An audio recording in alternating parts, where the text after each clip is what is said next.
पप्पू विदेश से एक बहुत ही इंटेलिजेंट कुत्ता लाया जो अपने मालिक के घरवालों को सूंघ कर ही पहचान लेता है।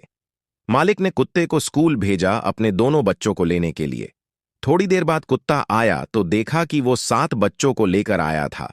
2 कामवाली के, 3 सेक्रेटरी के, 2 पड़ोसन के। तो पत्नी गुस्से में बोली, इसका मतलब ये सारे बच्चे आपके हैं?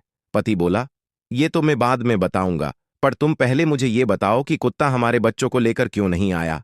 दोस्तों, कमेंट करें अगर आपके पास भी ऐसा कुत्ता है तो।